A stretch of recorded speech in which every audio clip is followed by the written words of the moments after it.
Good day, everybody, and welcome to another edition of the Military and Foreign Affairs Network. I am your host, the voice of reason. Today, we are continuing our ongoing coverage of the war between the Russian Federation and Ukraine. And as we speak, all eyes are on the southern Zaporizhia front south of Orikhiv and in a number of directions as the Ukrainians continue offensive operations against Russian forces. The fighting is incredibly heavy. Both sides are using a lot of artillery. Both the Russians and the Ukrainians have compiled huge amounts of artillery in this direction.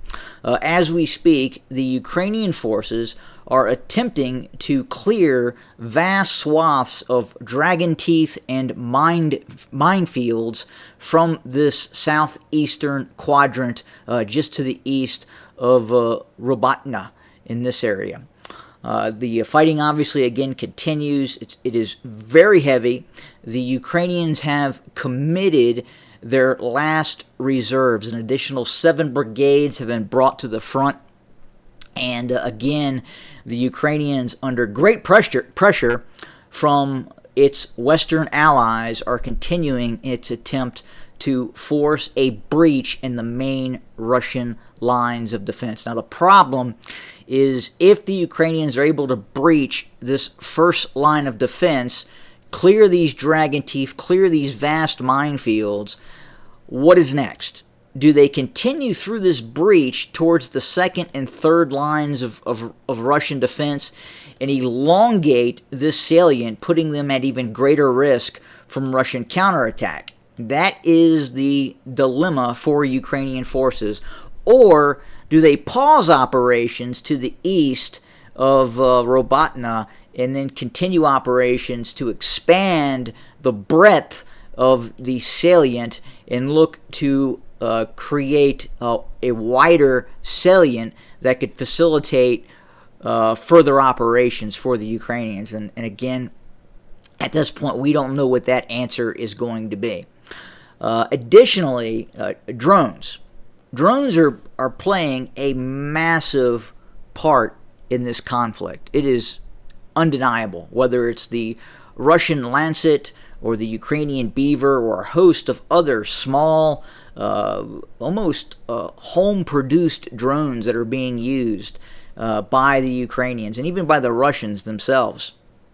It is changing the dynamics of war. We have seen a recent drone attack take place in the northwest of Russia, near the Estonian border, near Pskov. This locale was attacked by Ukrainian drones, and between 2 to 4 Russian aircraft we now know were confirmed destroyed. This is the locale of the 76th Russian Airborne Division, which had been moving to reinforce the lines south of Orikhiv along the Zaporizhian front.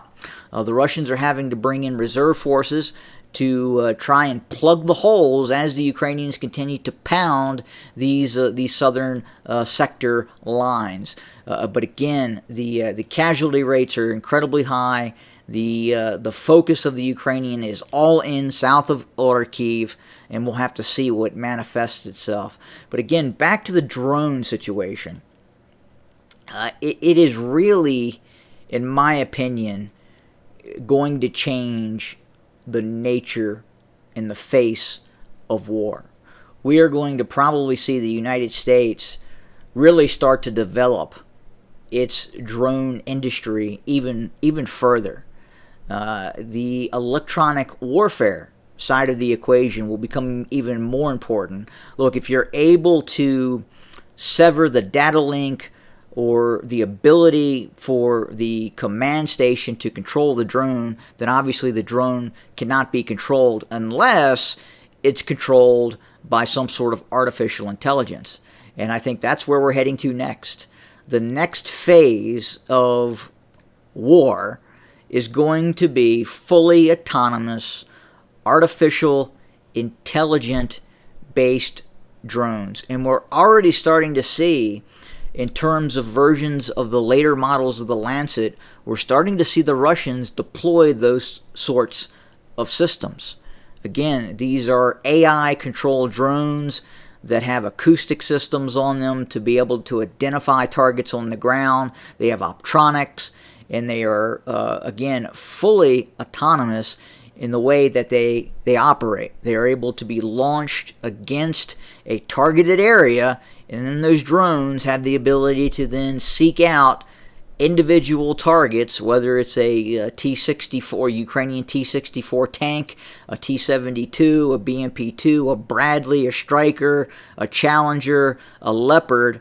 That system, that drone, will have the ability to match that target with a database of targets it is searching for, it is hunting for, and then attack that target. Eventually, it'll be able to track and target, and quite frankly, that technology probably already exists as we speak. It just hasn't been deployed en masse. There has been some discussion about the efficacy of deploying artificial intelligent drones, AI-controlled, fully autonomous drones against human targets.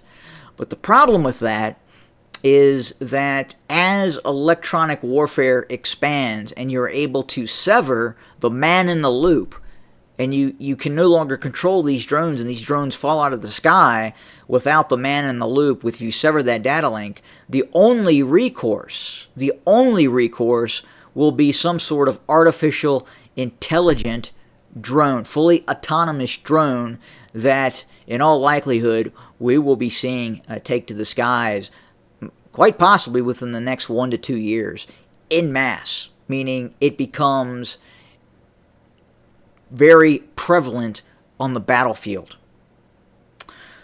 So that's where we are today. We are continuing to monitor the situation south of Orikhiv. We will have updates as warranted. Thank you for joining us. More to come. Have a good day.